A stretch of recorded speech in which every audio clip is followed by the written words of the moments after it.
have with us Hiran Kure, the chairperson of Jetwing Symphony. Hi, how are you doing today? Nice to be with you, Tarushi. Thank you for having me on the show.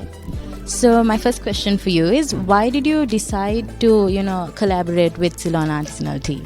Well, just simply because we wanted to serve very good tea, and we were looking at various options. We have been trying to offer good Sri Lankan tea since about 2005, and we slowly moved on to different things, and then finally when we found the artisanal tea group, they had so much passion, a lot of work on sustainability, and the ethos really matched with us. We also do a lot on sustainability, organic food production and all of that. So it really, it's like a marriage made in heaven. It blended beautifully. So that was it. That no two words about it. We found Udena and Simon separately, and then we realized that they were working together, marketing these really handcrafted organic Sri Lankan tea. So that's it. That's where we are together now. Perfect. So also just talk to me a little bit about how this economic crisis, did it affect you all by any way, or what happened there? Oh, terribly. We thankfully we are still alive and still talking about serving tea now.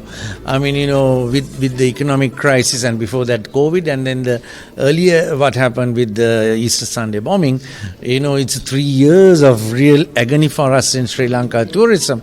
So finally we are now getting back on our feet again, and we hope and pray that we don't have another crisis, because we need to earn money. Tourism has to work towards helping Sri Lanka's balance of payments, and what better way than serving guests with a lot of unique experiences, and of course tea and tourism go very well. So yes, economic crisis hit us, but we are now working towards getting out of it. So you all managed to build yourself up again?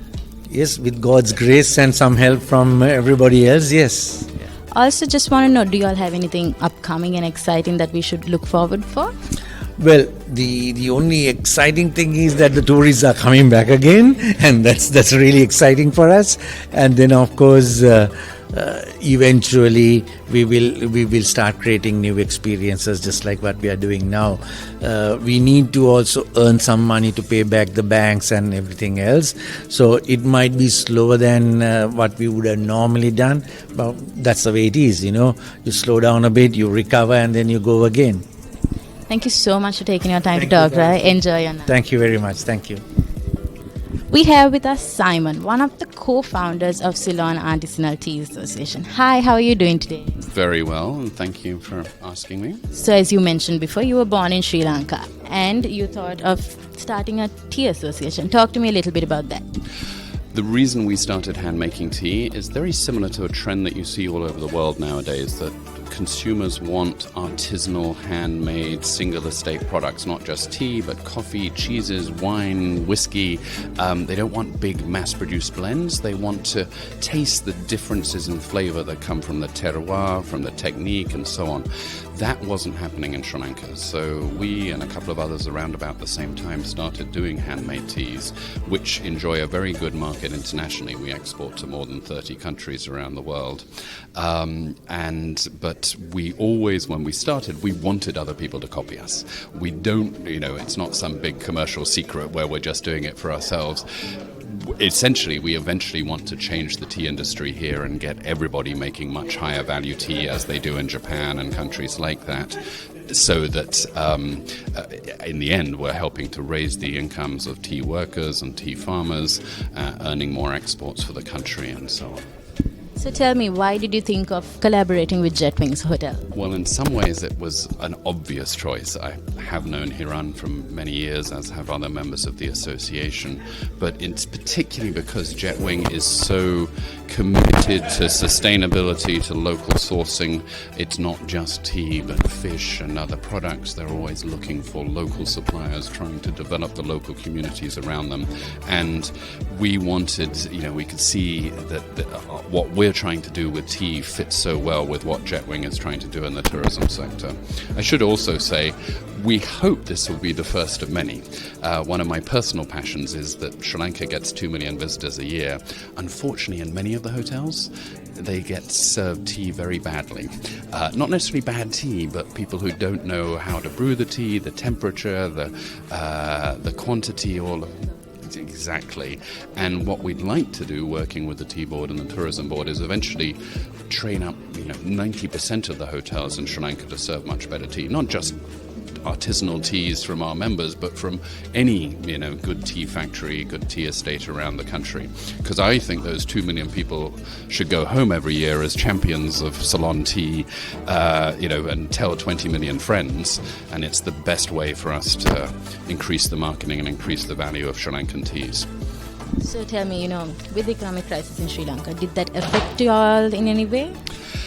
We've been immensely lucky, talking about my own estate, Amber Estate, and I think most of our other members too. One, we're all organic, so fertilizer problems were not a problem.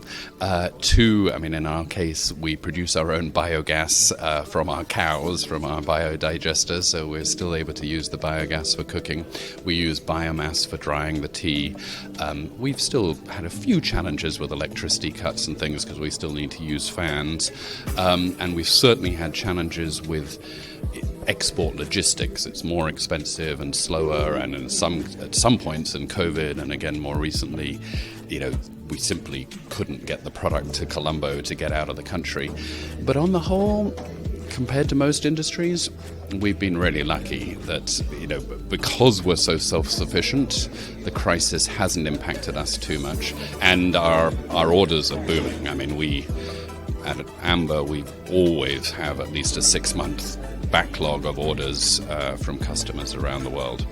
We can't produce enough, which again is why we want more people to copy us and do the same style of tea. We think it's a great opportunity for the country. That's quite impressive.